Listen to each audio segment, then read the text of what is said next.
All right. Well, I want to thank everybody for coming today, especially some fellow councillors and our present mayor here to lend support. Councillor Kranick said he'd be here, but I believe he's moving students to university today. So I want to thank you guys for coming out. It's always appreciated. Now, after 9 years on City Council and knowing that my friend James Wilson had decided to step down, I believe that it was time to step forward and continue the leadership that the City of Yorkton has seen. And I think the leadership that we've had in recent memory that's provided the current growth for the city. Now, I've lived here for most of my life, and I really am thrilled to see the growth and the city begin to blossom. There are some concerns to deal with, as every city, big or large, has some concerns, but for the most part, times in the city of Yorkton are pretty good. We've got a growing tax base and a healthy debt to revenue ratio, and I think things are looking pretty good for us, setting things up for the next 4 years. Now, over the years, Yorkton, I think, has been one of the best run cities in the province, and I think that's to the credit of previous mayors and councillors who've worked in the city of Yorkton. There were a lot of good people who cared about their community, and they were prepared to work for it. Now, I am committed to providing leadership for the community and working with other levels of government to make sure that Yorkton does continue to prosper.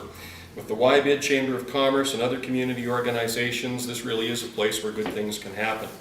Now, my wife Diane and son Riley are both in Yorkton, would have been here today, but they both work at Columbia School, and it's the first day of school, so they were unable to be here today. My son Carter's at his first day of classes at SciAst in Regina. My daughter Mandy works at Sasktel in Regina, so I am on my own today, with the exception of my nephew Brent, who is here with his wife, lovely wife Elaine, today. I want to thank them for coming, so I do have some family here.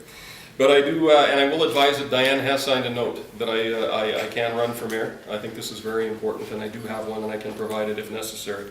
Now, I look forward to the upcoming campaign and urge voters to take a look at Facebook if they'd like to see details on things that I'd like to talk about in this election campaign. A couple of those things are things I've talked about on City Council before, that's safe streets, affordable housing, and common sense when it comes to spending taxpayers' money. I would also like to endorse our current group of councillors. We see Chris is here, James, we've got Larry and Les. As I said, Richard's out of town, and I would like to endorse this group as well. I think we've had a great team in the past 3 years, and even before that, some of us have been on council for a while together. But I think we do have a terrific team, and I'd certainly like to see them back. Now, I think there's a great community here, a great group of people, and on October 24th, I would encourage people to vote Bob. And with that, I'm more than happy to answer any questions you guys might have.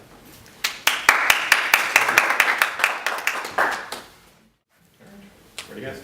I'm just curious, Bob, you mentioned how you have your wife's permission and all, but just curious how this That's the most important thing. Okay, well then second most important, I guess people might be curious though, just your connections with the local media. How does that affect your race and potential once, if you are fortunate enough to become elected? Any idea how this might... Well, working in the media in Yorkton for 36 years is certainly not going to hurt me. But people have told me before that having a name out there is a good thing, but it works both ways. I mean, if your name is out there in a negative way, that doesn't help you. I can't take back 36 years of working in the media in Yorkton. I've enjoyed a terrific career here, and I think probably it does help in a campaign. But so you guys know and other people know, I'm on holidays until from this day until the election date. So, you hope to minimize the impact of it, but I'm not going to say there is no impact. Certainly there's an impact when people know your name. Okay. Just to talk about here about your motivation as to why you decided to throw your name in. Well, I think I've got the experience. I've been on council for 9 years. The company's been really good about letting me have time to work on behalf of the city.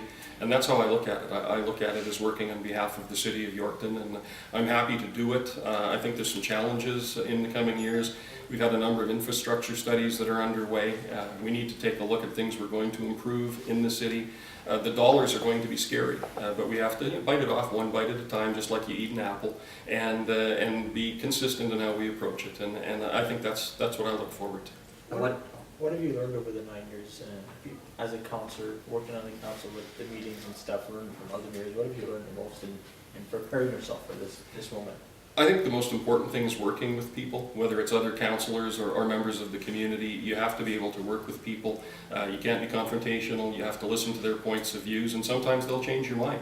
And to me, that's the most important thing. You have to be willing to listen. And if you're listening to people, I don't think you can go wrong.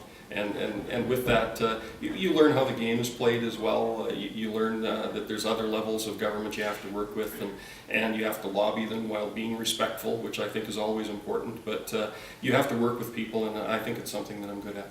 Personally yourself here, what aspect do you think you bring to the position?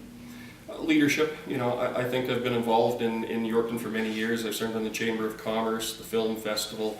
I'm on the board of the Parkland College, so I think I've got a good background. I'm well known in the community, and I think in doing that, I think people buy in, and you can provide leadership. But first you have to find out where people want to go. I think we went a long way towards that with strategic planning we did in the city. Some of the things that came back, I was a little surprised. Some of the things I didn't agree with, frankly. But it's great to hear from your community, and then you know where they want to go, and that's the most important thing. If you represent your community, you're not going to go too far off. I know you've probably already touched on this already, but what are some of the points you want to emphasize during your campaign? Well, I think consistency and stay the course. I mean, I'm not going to say Yorkton's in bad shape. We're in terrific shape. I mean, the city is poised for growth. We're in a position to move forward, and I'm certain that's what we're going to see in the next 4 years. As a mayor, you would like to work towards that, but if I'm fortunate enough to get elected and have the solid team I think I will have, we won't have any problems in that regard. I think the city's moving in the right way, or we're moving forward now, and I don't think we'll be able to slow that momentum down. Once the election's over, and if you are elected, how do you manage to juggle basically what amounts to 2 full-time jobs? Well, when you look at this, if we look at this and moving forward, if I find that 2 full-time jobs are too much, I'm fully prepared to take on the city job alone.